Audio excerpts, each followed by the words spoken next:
Eh bien salut tout le monde, c'est Flo, j'espère que vous avez la forme. Alors aujourd'hui on va voir une configuration PC Gamer pour 1000 €, une configuration pour la rentrée 2018 qui sera aussi super à l'aise pour le stream.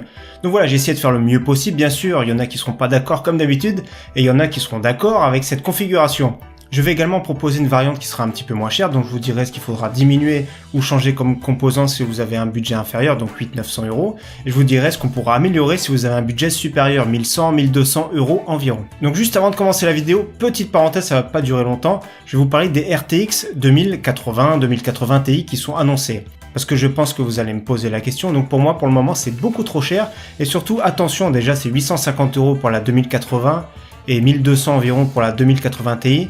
C'est beaucoup trop cher et en plus de ça on n'a pas encore les performances, donc on ne sait pas ce que ça va donner. La 2080 Ti risque d'être vraiment celle qui vaut plus le coup, mais voilà, si ça avait été à 800 €, oui. Là 1250 c'est un petit peu cher, mais on attend de voir un petit peu les performances. Le ray tracing qu'ils ont présenté c'est magnifique, mais payer aussi cher juste pour avoir de nouveaux effets visuels et très peu de performances en plus, ça on va attendre. Donc voilà ce que j'en pense et maintenant on va attendre de voir les performances que ça va donner vraiment. En tout cas on va lancer l'introduction et on se retrouve tout de suite après, c'est parti.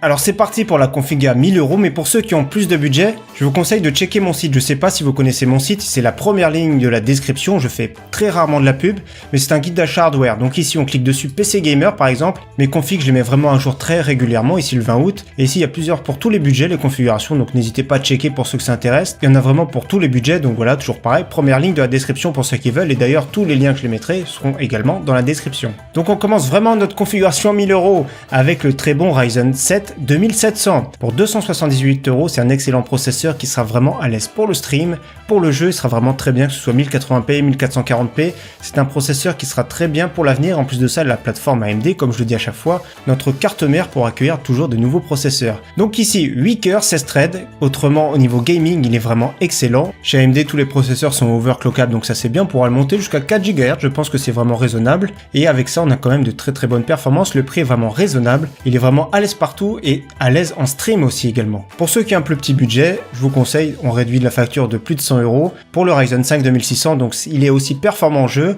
il a 6 cœurs physiques, 12 cœurs logiques, mais il est vraiment à l'aise également. Donc celui qui a un plus petit budget, c'est vraiment celui-ci que je vais vous conseiller. Pour la carte mère, on est sur un chipset B450. Je trouve que c'est un chipset qui est vraiment accessible, ici pour 85 €. Alors j'ai choisi celle-ci parce qu'elle a vraiment tout ce qu'il faut, surtout le prix est vraiment super intéressant. 4 slots de RAM, une carte son vraiment correcte. En plus de ça, peut piloter du RGB, donc une carte mère assez complète, à prix très raisonnable. C'est sûr, j'avais présenté récemment la MSI Tomahawk, qui est vraiment aussi excellente, qui est plein format ATX. Ici une micro ATX, mais celle-ci est vraiment très bien, surtout pour le prix 85 €. Au niveau de la mémoire, on passe sur 16 Go de RAM. Alors 16 Go de RAM, c'est sûr que c'est pas forcément utile tout le temps, mais ça peut être utile à l'avenir. Également pour celui qui fait du stream, ça peut être vraiment super utile. Donc 16 Go de RAM, 3200 qui est une très bonne fréquence. AMD, les processeurs AMD vont vraiment en profiter. 155 €, c'est vraiment un excellent prix. Pour ceux qui ont un plus petit budget, voilà, on conseille 8 Go actuellement pour 80-90 €. On va économiser quand même 60-70 € sur notre configuration et peut-être plus tard rajouter encore 2 barrettes de 8 Go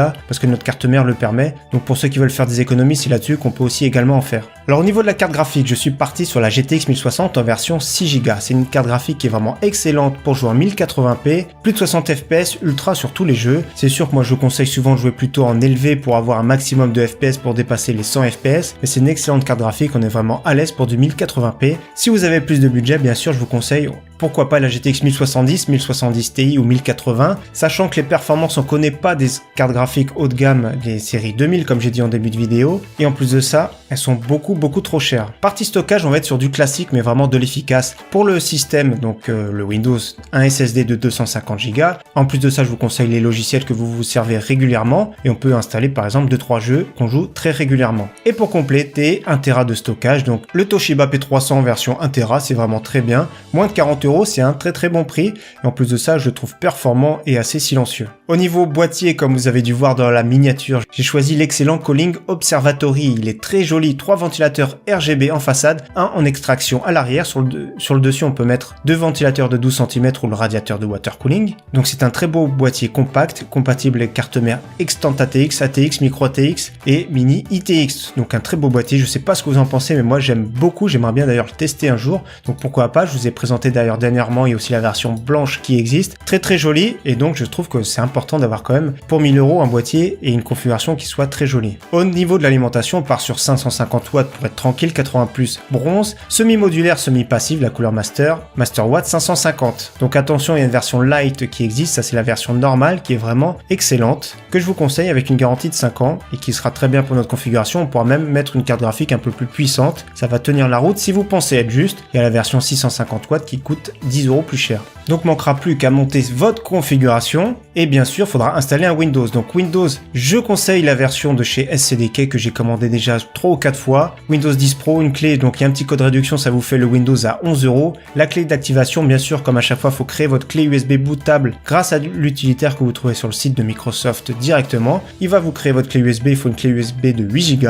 Ça va vous installer Windows 10 dessus, plus qu'à mettre sur votre nouveau PC et au moment où il vous demande la clé d'activation, celle que vous avez payée, vous donnez le code que vous avez reçu par mail. Autre bonus qu'on pourra mettre ici sur ce PC, donc vraiment ceux qui ont un tout petit peu plus de budget ou même qu'on peut prévoir d'ici quelques mois, c'est un petit water cooling que j'aime beaucoup, c'est le Master Liquid ML240L de chez Cooler Master. Il est vraiment excellent, il est très performant, il est plutôt silencieux à part un léger bruit de pompe qu'on entend le liquide qui circule de temps en temps, mais autrement il est vraiment excellent, surtout le prix 64 €.